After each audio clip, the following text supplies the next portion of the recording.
It's now my pleasure and honor to introduce this year's opening keynote speaker, a person with solid experience of multiple multilateralism, or multiple experiences of multilateralism, whichever way you want to put it. Susanne Russell serves as Deputy Assistant Secretary in the Bureau of International Organization Affairs at the U.S. State Department. Her diplomatic career includes serving as Senior Advisor to Ambassador Richard Holbrooke at the U.S. mission to the UN, working on South Africa's National Peace Accord, and monitoring elections and human rights conditions in Bosnia and Kosovo. Susanne Russell also has civil society, media, and private sector experience. She has been Chief Operating Officer for Human Rights Watch and has worked in leading positions at Bertelsmann Media Worldwide and the Wall Street Journal. In addition, she has written extensively on foreign policy topics. In a 2004 article in Foreign Affairs, she coined the phrase smart power, which has since been picked up by State Secretary Hillary Clinton and others. Ladies and gentlemen, with great pleasure and anticipation, I call upon Susanne Russell to deliver her keynote address, Smart Power at the UN.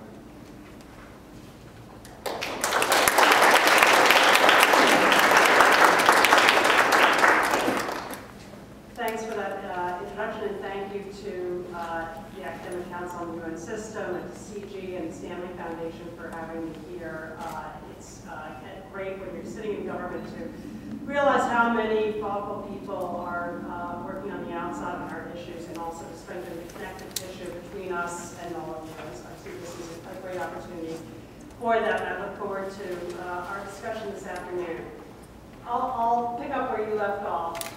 In her 2009 confirmation testimony to become Secretary of State, Hillary Clinton picked up the term smart power, and it was the title of the article that I published a few years earlier in Foreign Affairs magazine.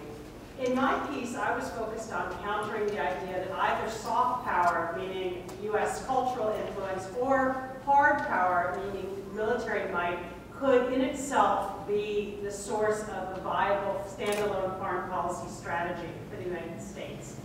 As Hillary Clinton put it, smart power means using the full range of tools at our disposal: diplomatic, economic, military, political, legal, and cultural, picking the right tool or combination of tools for each situation. Not everyone likes the concept of smart power, and admittedly, calling your own ideas smart may not be the wisest. Clinton's smart power slogan is just plain dumb, said Fox News. Smarty pants. No matter what you think of the term, though, Secretary Clinton has made an expanded tool set the hallmark of her leadership. Much of the early discussion of smart power aimed to counter a shrinking of the instruments of American foreign policy. There were too many years of over-reliance on the military, our embassies were understaffed, our alliances were frayed, and our multilateral presence was aloof and isolated. For too long, the United States had sought to advance its interests through tactics that many regarded as coercive and threatening. Some of our foreign policy muscles had become strained with fatigue, whereas others atrophied. The result was that U.S. influence over global events had waned. The failure of this approach was so manifest that by the time Secretary Clinton said she planned to use smart power and expand the range of foreign policy tools, she was criticized for making a point that was by then too obvious. Secretary Clinton has described smart power as the ability to pick the right tool or combination of tools for each situation. This requires building a robust toolkit, keeping each instrument oiled and sharpened, and perhaps most importantly, knowing how to use the tools effectively and wisely. The multilateral system is many things: a forum for global governance, an embodiment of universal ideals, and a touchstone for people worldwide seeking freedom from tyranny. More mundanely, but no less importantly, it's also a tool, and not just for the United States. Governments, theorists, civil society organizations, and popular movements all turn to the multilateral arena to help achieve their goals. AIDS advocates went to the UN 10 years ago next week to win global recognition of HIV/AIDS as a matter of peace and security. Internet companies are calling on the UN to defend them from government encroachment. Advocates of the responsibility to protect look to the UN to enshrine that new norm. So smart power refers to using the full range of available tools of influence. Multilateral institutions represent critical instruments that must be kept ready and used wisely. Underlying all of this is the recognition we have of the ubiquity and importance of the multilateral system. Libya, over recent months, offers a good example of the UN as a kind of Swiss Army knife with arms and gizmos that span the normative, the political, and the operational. When Colonel Gaddafi's crackdown on peaceful demonstrators began in mid-February, it received swift condemnation from a unified UN Human Rights Council. The following day, acting with unprecedented speed and unity, the Security Council invoked the principle of responsibility to protect, unanimously imposed binding sanctions on the Gaddafi regime, and referred it to the International Criminal Court. Just 2 days later, the General Assembly suspended Libya from the Human Rights Council, again unanimously. In the same time frame, UN's humanitarian system kicked into high gear, helping more than 14,000 refugees to safety, repatriating over 130,000 third country nationals, and mobilizing enough food aid to feed 500,000 people for over 3 months. On March 17th, the Security Council passed Resolution 1973, authorizing all necessary measures to protect civilians in Libya, and the NATO operation followed. What's next? Ian Martin, a former UN envoy, is hard at work at planning the transition phases that we hope are soon to come. Next week, the Human Rights Council will hear a report from Sharif Bassiouni, chair of the UN Commission of Inquiry into Libya. Bassiouni has managed to secure Libyan cooperation with his mission and to gain access to Tripoli while bombs rain down. Like every Swiss Army knife, the UN has some tools that are hard to utilize, and certain components that you look at, you're not really sure what they're there for. But Libya is a good illustration of the breadth and the strength of the UN system in responding to crisis. As Richard Holbrooke used to say, if we didn't have it, we'd have to invent it. To realize the potential of the UN system as a foreign policy instrument, a powerful tool that forms part of a larger kit, delegations, NGOs, and advocates need to wield their power within the system wisely. Absent an appreciation of how power works at the UN, great energy can be expended without commensurate results. We all know the examples. Failure to mobilize the UN Security Council for the invasion of Iraq. Disappointing results of the 2006 negotiation to reinvent the UN Commission on Human Rights. Long-standing ire over the pace and scope of UN management reform. These examples can feed a narrative of UN futility. A sense that the body's irredeemable flaws make it impossible to get anything done. Many conservative critics dismiss the UN as feckless. They dream up alternative institutions of like-minded countries whose views conveniently match their own. But let's face it, the challenges the UN faces don't come from a single corner. Of course, the influence of China, Russia, Iran, Syria, and others has to be managed, but so does the role of India, South Africa, Brazil, and their neighbors. From a U.S. perspective, an organization of consistently reliable, like-minded states, as measured by those that voted with us at the UN more than 80% of the time last year, would include Palau, Israel, Micronesia, the Marshall Islands, and Nauru. Maybe we can call it Pimnusa. But while the alternatives look even worse, the UN is far from perfect. Exercising power effectively there is a constant challenge.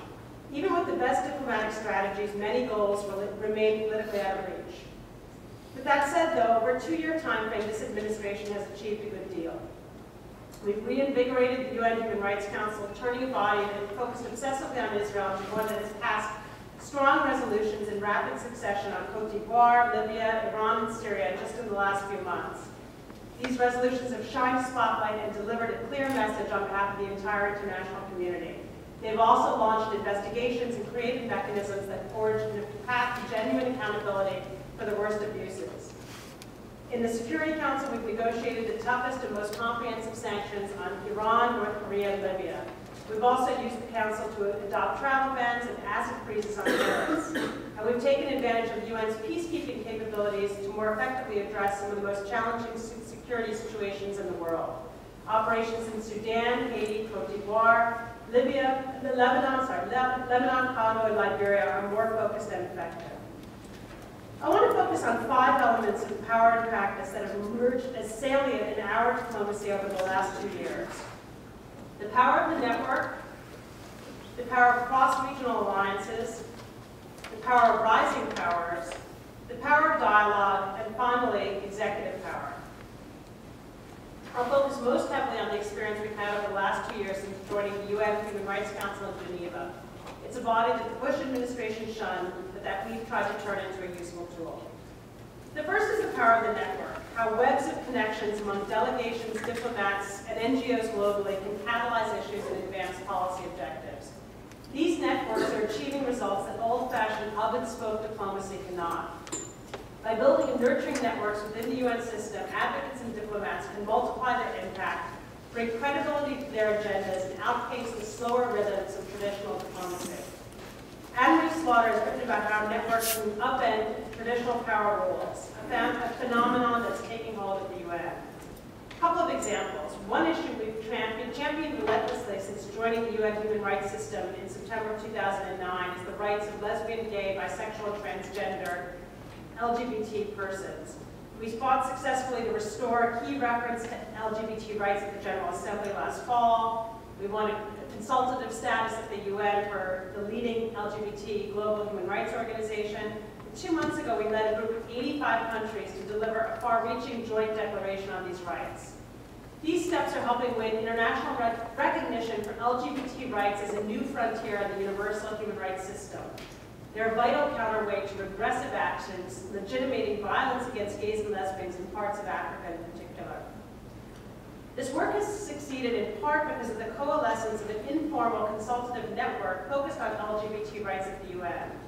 Some of the participants are there on clear instructions from their governments, but others are there simply because they care about gay rights. The bedfellows are a little unusual, including some governments that we don't normally work with very closely. But this group has been able to divide and conquer the task of lobbying for support on LGBT issues, and they've provided a foundation for success. Another example is a group called HRC Net, a global network of NGOs that focus on the work of the Human Rights Council. This network includes global human rights organizations like Amnesty and Human Rights Watch, but it also includes groups like Connectus in Brazil and the Cairo Institute for Human Rights that are capable of mobilizing pressure at important capitals back home. These groups plan together, set shared priorities, send out joint letters, and deliver common messages. They offer us a single number to call to mobilize the most effective arms of civil society on council issues globally. When it came to the vote on a US-sponsored resolution on Iran, for example, HRC Net did key outreach in half a dozen capitals, working through credible local NGOs to which decision makers are politically answerable. When Iran and Syria were candidates for election to the Council, this network helped mobilize human rights groups worldwide to campaign against them and ensure their defeat. The most valuable of the network, and the one that enhances individual countries' power at the UN immeasurably, is the diplomatic networks we maintain through our embassies throughout the world. The key to winning support on many controversial issues within the UN system is getting beyond the UN ambassadors' clubs that tend to close ranks in opposition to new ideas and provocative proposals. This demands reaching decision makers in capitals who are less beholden to UN procedures and niceties. In pursuing an emergency session on Syria at the Human Rights Council in late April, for example, we were able to reach out to dozens of foreign ministries around the world in less than 24 hours after a particularly shocking episode in the crackdown waged by Damascus on peaceful protesters. Even though the Geneva diplomatic community was actually closed for a UN holiday, our global network was up and running. And far more so than when I served in the Clinton administration 10 years ago, we've now hardwired multilateral issues into our bilateral diplomacy. And the same is increasingly true for our counterparts.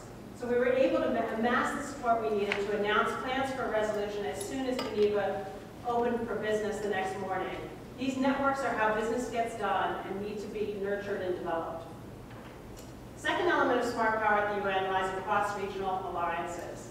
In the last 2 years, we've seen repeatedly the power of cross-regional partnership to unlock the UN's ossified system of bloc politics. Countering the sometimes aggressive influence of political blocs depends upon the mobilization of solid cross-regional ad hoc alliances. A few examples. When we wanted to spotlight the issue of freedom of association at the Council, we turned to Nigeria, Indonesia, and Mexico, all of whom have freedom of assembly and association enshrined in their constitutions. We asked them to agree to be co-sponsors of the resolution, and they almost could hardly turn us down because this freedom is core within their own systems domestically. So it was no longer a U.S. initiative, but a project with prominent backing from every regional group.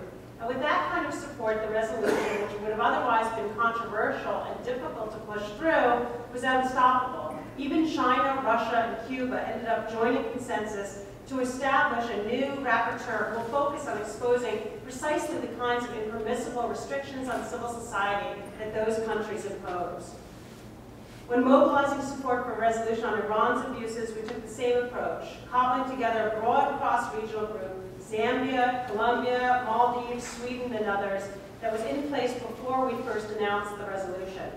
Cross-regional partnerships are powerful at the UN because they defy expectations.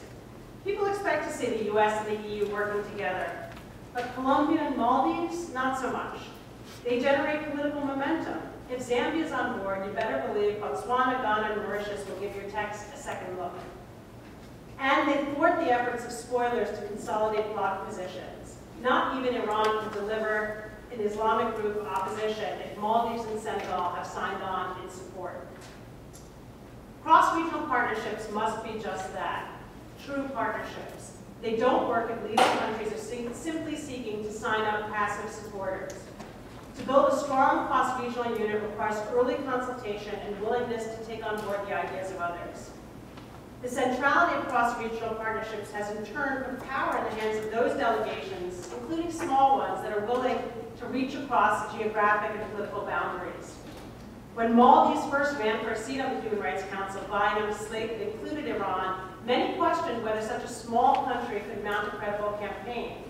But upon winning a seat, Maldives positioned itself as a bridge between the Organization of the Islamic Conference, the Asian Group, and the West. In so doing, they've multiplied their influence on all sides. A third dimension of smart power lies in a realistic appraisal of how power is shifting in the UN system, and particularly the role of rising powers. I know this will be a major subject here over the next few days. A lot's been said about the role of rising powers, their motivations, and how to influence them, and I won't repeat all that here. I don't need to convince this audience that these powers can't be ignored, sidestepped, or rolled over. A few points, though, do emerge as salient from the experience of the last few years. The first is that we can't assume or prejudge their positions. Some analysts in the United States like to talk about underperforming democracies. They're referring to democratic countries that fail to put adequate weight on issues of democracy and human rights in their foreign policy. But this notion is premised on the wishful idea that a particular type of performance can be expected or relied upon by democratic governments on the world stage. And the performance that they have in mind is frankly modeled on the behavior of the United States and Western Europe. It's time to acknowledge that these expectations are misplaced. Powers base their foreign policies on a wide range of factors. Affinity to a particular form of government is just one. Regional loyalties, politics, history, domestic considerations, economics, and questions of balance of power are among the others. One example. At one point in UN debate, we found ourselves puzzling over why we were not getting more support from South Africa on a question of freedom of expression, whether to protect speech that could be construed as insulting to a religion. After all, we said to ourselves, South Africa is a thriving democracy with a robust press, strong protections of free speech. How could they not take our side on this? Was this just the matter of a single, uninstructed individual dictating positions inconsistent with a larger government policy? It wasn't until we had discussions on the issue in Pretoria that we learned that South Africa's position was very much instructed from capital. It grew out of their strong domestic hate speech laws adopted in the aftermath of apartheid. Seen through that lens, their position made sense, but you had to understand the history and the domestic context in order to interpret it. That's why when we look at patterns of voting on human rights resolutions, for example, democracies follow all over the map. Many choose to simply abstain rather than take a position on issues that pit competing considerations against one another. One powerful impulse we see repeatedly is the deference to sovereignty, sometimes regardless of the behavior of the sovereign. There's a deep distaste for actions which, even under the banner of UN resolutions or lofty human rights principles, smack of overstepping boundaries or meddling. Another element is that these powers aim to counterbalance what they view as too many years of great power control over the international system. Even when they share our goals, they may not want to work hand in hand as partners or to support initiatives that are run under a Western banner. One major emerging democracy told us recently that they were instructed to coordinate human rights positions more closely with the BRIC. Really, we said, you mean the same BRIC that includes Russia and China, who share a few of your human rights values? That was the BRIC, all right. Part of these powers' power lies in the very fact of what Western observers might decry as their unreliability. The fact that their support needs to be cultivated anew each and every time. That it can be withheld at will heightens their centrality to nearly every proposal and vote. While India, South Africa, Brazil, Nigeria, and others cannot necessarily be counted on, nor can they be counted out. They won't take positions in the UN simply because the US or others lobby them, or based on the strength of the bilateral relationship. They need to be engaged directly, convinced and persuaded based on their own national interests. The same is likely to be true of the new governments emerging in Arab Spring. In many cases, the dramatic changes unfolding in Arab capitals are not yet manifest at the UN. Ambassadors and delegates from the prior regimes remain in place, intact, sometimes reading from the very same old position papers. Arab Spring is arriving late to the UN, we might say. There's little guarantee that even over time, the new regimes will be more friendly to Western agendas than their predecessors. These countries may represent a new kind of non-aligned movement. They scrupulously guard their independence and take direction from no one, be it the rotating head of a regional group or a former hyperpower. And I don't think it's just a matter of time before these countries hew to a more predictable approach, or one that's consistently more friendly to human rights and democracy. Their distaste for anything that smacks of colonialism, their preference for South-South partnership, and their fundamental independence may well be permanent features. This points to a fourth dimension of smart power that's been indispensable over the last couple of years, the power of dialogue. We've engaged in sustained regular dialogues with key interlocutors. The process works in concentric circles. Not surprisingly, we talk most often to our closest colleagues in the European Union who share our views the largest proportion of the time. I keep my counterparts on speed dial and work to coordinate positions ahead of time wherever possible. We've also invested heavily in dialogues with emerging powers. I've traveled to Pretoria, Islamabad, Seoul, Brasilia, Buenos Aires, Santiago, and elsewhere, in-depth discussions of our UN agenda. These conversations are synchronized with our bilateral relationship, but they're kept separate from talks about trade issues, political disputes, or countries' own human rights records at home. For purposes of our multilateral consultations, we and our interlocutors sit on the same side of the table. We work jointly to discuss problems and, where possible, devise shared strategies. We sustain these dialogues over time to gain a better understanding of motivations, find common ground, and reinforce the idea that major powers need to operate with a collective sense of responsibility. When it comes time for difficult votes, the relationships pay off. They enable us to send quick emails and pick up the phone, sometimes managing to change a position just in time. The final dimension of power I want to highlight is executive power, or the power and ability to effectively execute against key policy goals. I want to touch on this at two levels.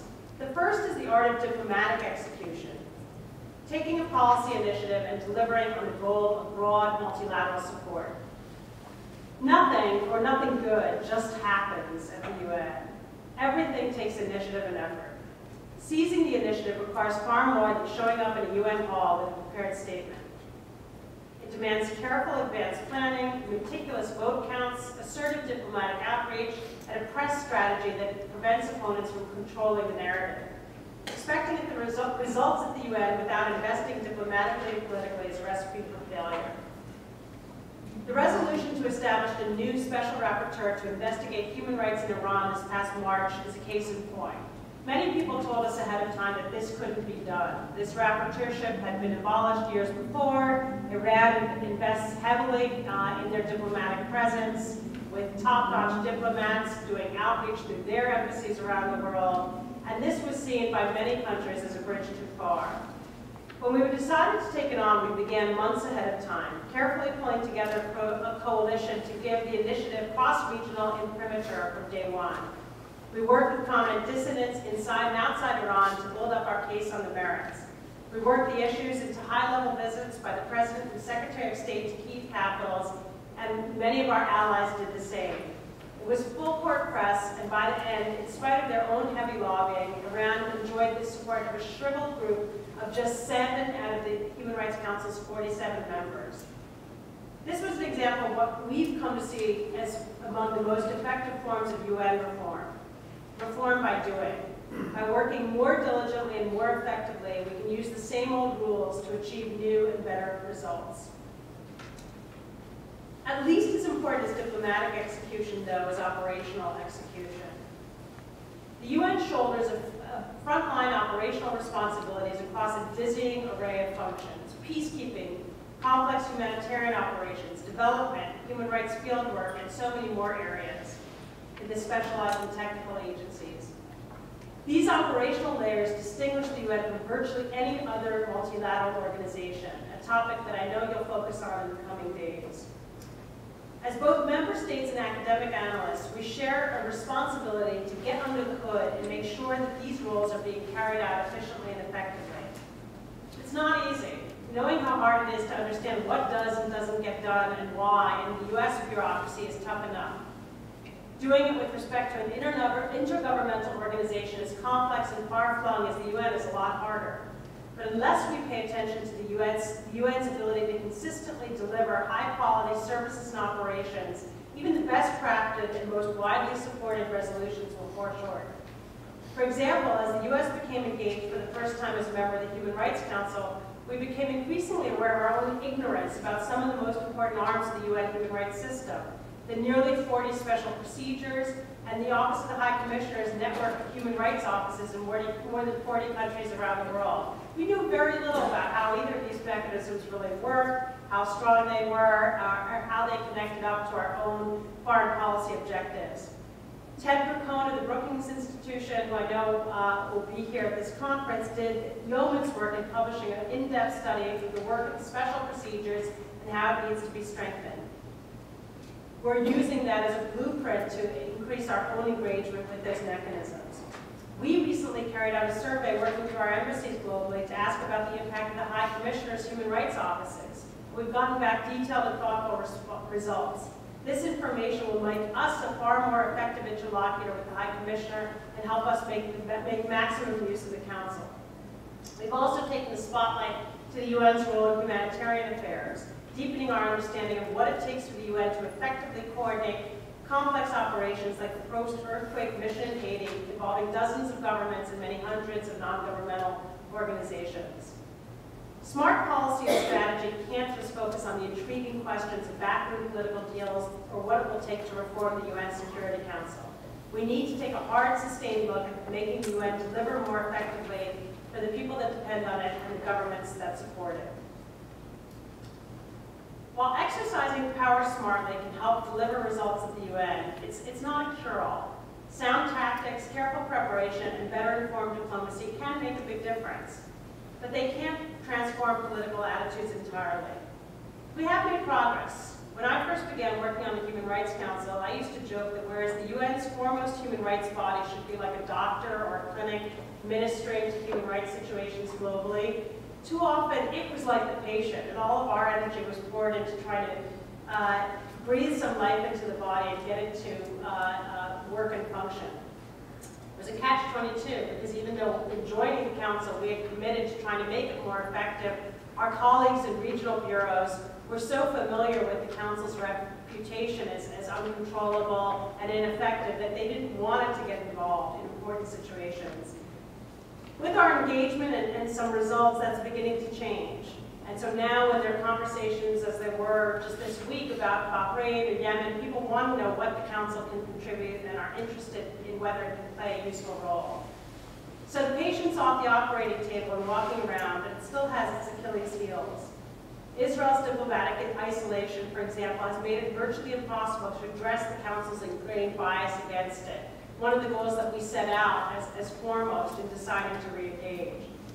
We've gone from 56% of the Council's country-specific resolutions being focused on Israel down to 39%. It's progress, but not enough to write home about, at least not what home is the U.S. Congress. At the same time, our string of victories at the Council is leading some allies to say we've gone too far. After Cote d'Ivoire, Libya, Iran, and Syria, some are now balking and taking on Belarus. Others are accusing us of double standards for failing to address the full range of abuses arising in the context of Arab Spring. Some of the same countries say that the UN moved too quickly and assertively on Libya and are withholding support for virtually any action on Syria. In my original piece on smart power, I wrote that, used wisely, power should be sustainable and replenishing rather than draining. It's possible to push for too much too fast at the cost of your allies and at the expense of your political capital. Even the smartest use of power doesn't look so clever when the immediate victory comes at the expense of long-term leverage. Being smart at the UN means knowing that there are times when you need to dial back, move more slowly, and compromise. The realignments now underway in the international system, new powers at the table, the role of technology, and the transformation of the Middle East will make themselves felt for years to come. They mean that the smart game is the long game, preserving and husbanding power so it's there when you really need it. Thank you.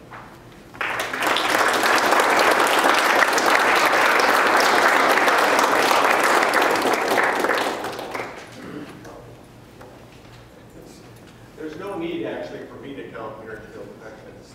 Suzanne has kindly agreed to extend her stay for another 25 minutes. So I'd urge folks who have questions or comments to make them short. If we want to give a keynote address from Seattle for next year. But a few comments or questions, that would be great. Thanks. Please. Thanks for such an interesting talk. My name is Lise Howard. I'm also a first time person. Thanks.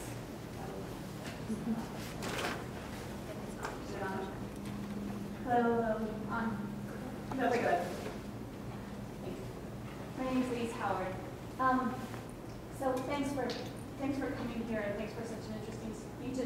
It's nice to see ACUNS developing ties with this direct ties with the State Department. You know how fruitful those ties have been for now. Could you use the mic, please? Keep it close to your face. Close. Is that better? Yeah. All right. I have a question about the Obama administration. So under the previous administration, even though the rhetoric moved in one direction toward the UN, and the appointment of John Bolton certainly signaled less than hospitable relations between the U.S. and the UN, at the same time, under the Bush administration, we saw an increase of activity between the U.S. and the UN that was unprecedented, really, historically. The U.S. saw through a doubling of the UN's operational budget and a tripling of the peacekeeping budget. So while they said one thing, they did something else, which is kind of the opposite that people might have expected. And I wonder, in the Obama administration, it seems like we have a change in rhetoric toward more amenability to multilateralism. But I wonder now, especially in this economic climate, if the really dramatic budgetary increases can be sustained, and how you foresee treading that path between rhetoric and action. Thanks. No, it's a very good point, and I think you're right that what the Bush administration saw, regardless of the rhetoric, and I think in some cases for some members of the administration, their ideology and their fundamental regard for the UN system, they found themselves turning to it on the two most important foreign policy challenges that they confronted in Iraq and Afghanistan. And those missions really drove the increase that you're talking about in the UN's budget, and they were fully supported by the administration and very much depended upon by the Bush administration. And so, we also saw, over time, in the arc of the administration, I think, some softening of rhetoric and nuancing positions as well. As for what we'll see now, I think that kind of dramatic increase driven by those missions is not something that I think will replicate itself. Although we're certainly seeing the UN, at the political level right now, on Libya, in the front lines, and we'll see over time whether that evolves into a more expansive operational role. And I think that's quite possible. What we're focused on is really holding the line and making sure we can fulfill our treaty obligations, that there's recognition that even in this very tough budget environment, that these are obligations that we need to avoid, going back to the dark days of U.S. arrears to the UN and all the consequences of that for our political influence. And I think there's strong recognition of that, I would say, throughout the administration, and I hope that it will be the same in the U.S. Congress. That's the most challenging environment when it comes to making the case that we need to fulfill our obligations completely. But we're very actively pressing that case, and I certainly think there are many that understand and appreciate it. Please.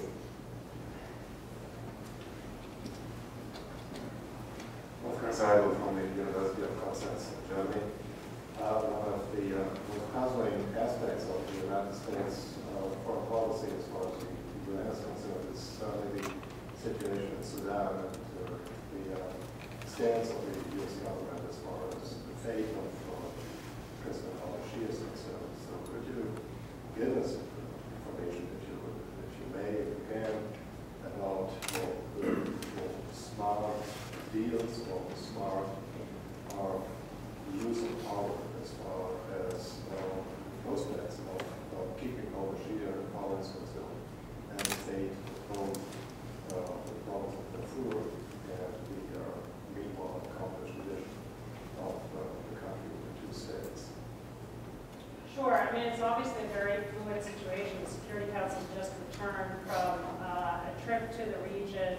There's enormous focus this week on the situation in Abyei and how that will unfold and affect the July deadline. And, we've been deeply engaged in managing this situation. I think there's been a degree of, tentative relief so far in terms of how things have gone, but over the last couple of weeks that's been called into question, and we're very focused on trying to make sure that a stand-up in Abyei is resolved peacefully and that the process of separation moves ahead on course. In terms of the accountability issues and al-Bashir, I think our policy, we've seen, I'm sure you've all watched this closely, the evolution of our policy on the ICC over the last couple of years, which has been, complicated and as you know, a subject of considerable debate and discussion internally, but I think has evolved in a much more constructive direction. These issues are complex, and one thing, having talked about smart power, I sort of, get the question, what does smart power say about this or this or that, or how, what does it say right now about Bahrain? It doesn't answer. It doesn't. It's not an oracle. It's a couple of ideas about using the breadth of foreign policy tools, and I think we've done that here. We're trying to do that in Sudan, and so far we've seen some payoff, but there are real challenges that remain. Hi, I'm Michael Platzer from Vienna, Austria. I wonder, can I get the fun? Otherwise, I'll speak very loudly, and it's about Obama's credibility. We know he's made some big speeches. One was about closing Guantanamo, the Prague speech about the test ban treaty he was going to push for, the basically the realpolitik, I would say, he's pursuing with China and with Russia with respect to human rights violations, the drone attacks on innocent civilians. You mentioned Bahrain, Yemen. I don't get a sense of true commitment to human rights or these other issues. Maybe you can I think the commitment is there and it's deep. At the same time, I know that there are disappointments, and there are disappointments that people, we have people working inside the administration who've devoted their lives to promoting these issues on the outside as advocates in civil society, and are now on the inside making policy. And I don't think it's ever fully satisfactory, but I think you do see the administration's leadership on Arab Spring and the basic message, particularly by the president to the protesters in Egypt, I think was catalytic and important in shaping the direction of that region. I think the impetus behind the intervention in Libya to protect civilians and prevent this transformation of a region from being rolled backward. The leadership on LGBT rights, Secretary Clinton's leadership on women's rights. So I think there are plenty of areas, our leadership on internet freedom. There are plenty of areas I think you can point to where the administration has stood out in front and pulled others along with us. There are other areas where, you mentioned Guantanamo, where I think there's so many of us who are disappointed that it hasn't been possible to make more progress. There's been some progress, and the population there is shrinking. Most of the people who remain are from Yemen. The questions, which were long-standing about where they could go and whether you could send them back home and have an assurance of their security and that they would not pose a future threat. I mean, it's hard to even begin to think of what the recent developments in Yemen mean to that effort, but they're certainly not going to help it. And I think that's turned out to be much more complex and difficult than the president or anybody else imagined when he made that promise. So I appreciate the disappointment that you're conveying, and I know you're not alone. But I think you have to look at the whole picture, and we also, and I think any policymaker, you have to look at targets of opportunity. What are the issues that you can press on and make a difference on, and that's what we're trying to do. Please. Okay. And here she comes. Great, thanks. Hi, I'm Julie Murtis from American University. I want to thank you for a really good talk. I thought that it was very interesting when you talked about networks. You said that you must be willing to take on the ideas of others. And I thought, well, that's true, but maybe that's too true. Because by taking on the ideas of others, you lose your ideas and become watered down. Everything is watered down. And there was no reference in your talk to structural challenges. So power imbalances that are more structural get put aside because we're willing to cooperate. And I wanted to know if you could comment on that. But thanks for a very good talk. Yeah, thanks. I mean, look, there's always, I think the dilemma of whether to press ahead with a pure idea or plan or initiative, or whether to what degree you have to adapt what you'd like to see happen in order to bring others on board. And that's a constant in multilateral diplomacy and bilateral diplomacy. So I think it's unavoidable. Taking on the ideas of others doesn't mean abandoning principle or allowing something that you envisioned as a strong, we have this all the time on these human rights resolutions, because there are many countries in the system that don't like the idea of country-specific human rights resolutions. They think all resolutions should just be thematic. that just talk broadly about women's rights or children's rights or freedom of expression, but don't pinpoint individual abusive governments. That sort of shouldn't be the business of an intergovernmental body, because everybody's around the table, and it's almost as if they think it's kind of impolite to point a finger at an individual government, and we don't accept that idea. We think that the UN will be judged by whether it's seen to respond to the most serious abuses, and those abuses occur in individual countries, and they're perpetrated by individual governments. So when we put forward these resolutions, that dilemma becomes very real, because there are other countries that say, oh, well, we would support it, but it should be cooperative, it shouldn't have any condemnatory language, and we stand on principle, and we feel when there are serious abuses, they need to be condemned, and we have to hold firm to that. At the same time, is it going to be a commission of inquiry or a fact-finding mission? Is it going to, how strong is the language going to be? Will there be a referral to an intergovernmental body?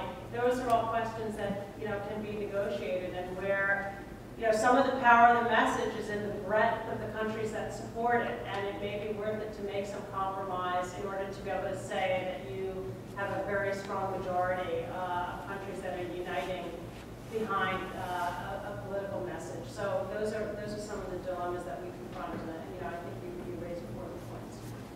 Please.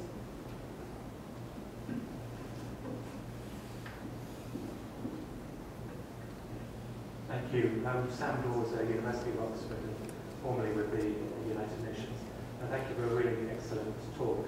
I thought one particularly perceptive remark you made was about the need to understand the positions of member states that are unexpected in terms of domestic issues or cultural issues and so on. There was the recent voting on the second resolution on Libya, which a number of the aspirant permanent members abstained, and causing in certain circles a lot of concern about whether they, from a US point of view, merited permanent membership.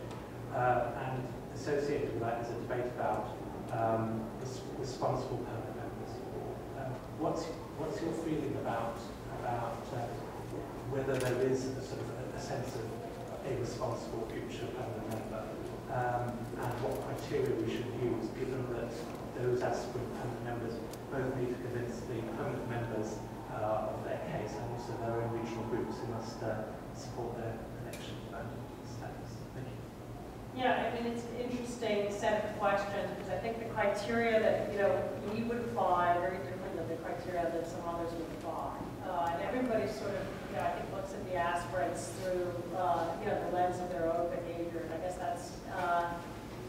that's natural and unavoidable.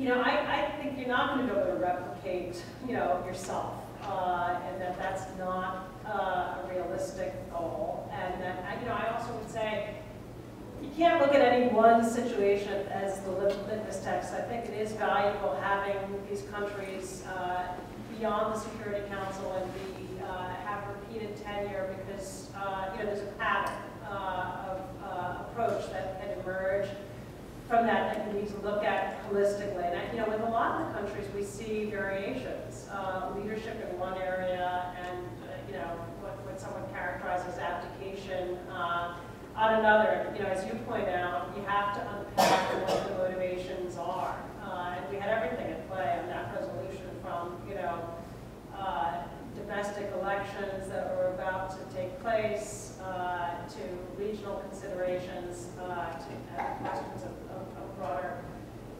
principles. So, I don't think it'll ever boil down to a neat set of criteria or a little chart where you can say, these countries voted this way, and therefore we all agree that they will become members. I think it's going to be, to your point about messy multilateralism, I think the Security Council and forums will probably be going to be at that. Please.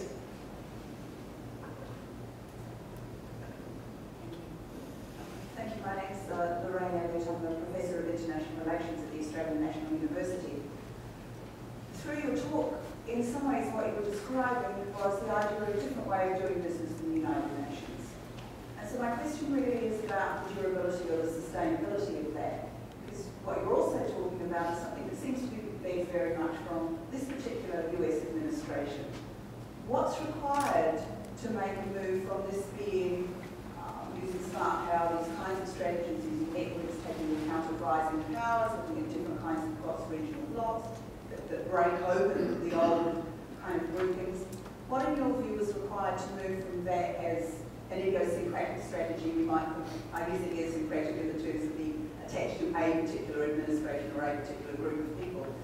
How do you move from that to embedding this, one, as the US strategy that might be sustained regardless of change in administration, and two, as a different way of doing business within the UN system itself? Yeah, no, it's a good question. And it's a challenge because, you know, for us, I don't think this applies just to us. I mean, you know, and actually it's interesting because we see other, you know, other countries and groups, you know, doing the same and how it's paying off for them.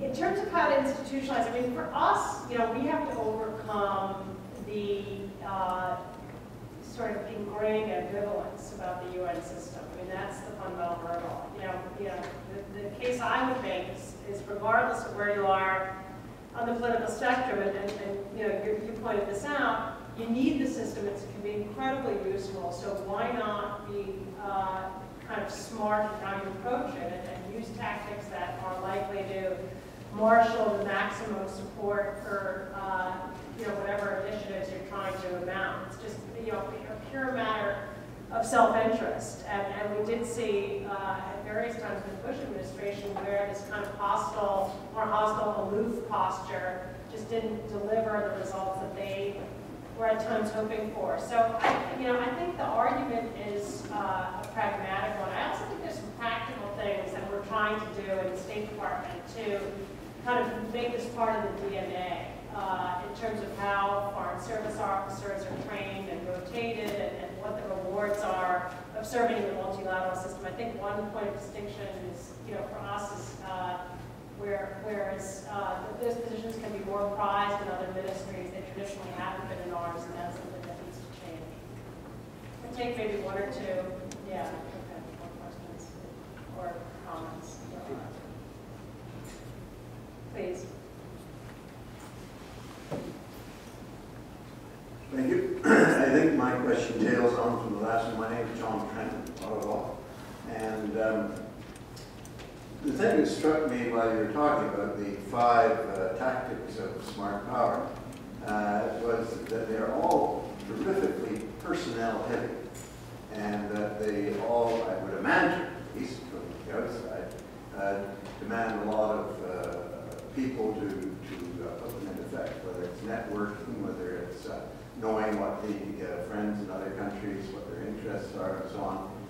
And I was wondering, you know, whether you've got a secret Pentagon over in their department of persons helping you. But how do you manage this process? It must be gigantic and very complex. Yes and no. You know, it does take work, but part of it is just, you know, to be honest, sort of focusing. You know, we have a fair amount of energy goes into all this, almost regardless of what we're focused on achieving, just because there's such a big volume of paper that comes through the system, and we're very meticulous as a government in how we approach that, how we take a decision on what, you know, what stance to adopt on a particular resolution.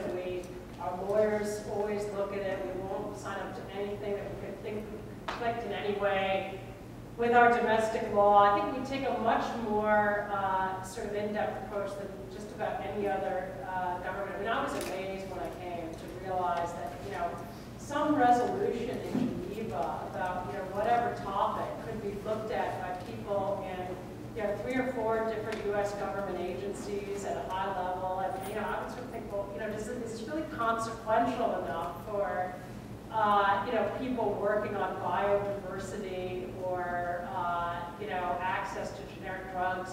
Is this resolution going to matter enough that they really should be focused on it in the way that they are?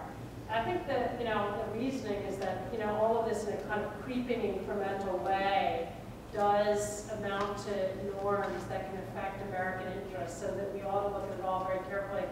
So in a way, we've been able to do a lot of this by kind of just, some amount of refocusing and kind of recognizing every statement, that we make, may not count for that much, but there's some really important things we care about that do, and let's kind of take all these people and really, get them focused on what we think counts. And all these countries have missions at the UN and personnel, and obviously they vary dramatically in size, and we tend to be at the biggest end of it. But it's a lot of resources that kind of go in no matter what, and so I think there's some opportunity to achieve more just by how you focus them. I'm Tom Weiss, I'm the task chair of ACUNS. Well, I have an easy task on behalf of ACUNS and our partners at Wilbur-Laurier, ACG, and the Stanley Foundation. Thanks, Susan. Chris, when you started, you began listing this long chain of things that Susan has already done. It actually made me think that it's one of the reasons we have this institution, to bring together different kinds of people. You got us off to a terrific start pulling together your own training as a lawyer, your analytical skills as a foreign policy analyst, an NGO, former advisor, and also a member of the private sector. And I was very happy to see that among those gizmos, the UN was part of the Swiss Army knife. I think that in comparing this administration to the last one, the thing that's important about smart power is that it reminded the old adage that if you only have a hammer, every problem looks like a nail. And it seems to me the last administration used that hammer without using various other tools at its disposal. And so thanks for putting that message to us, and thanks so much for getting this 24th meeting off the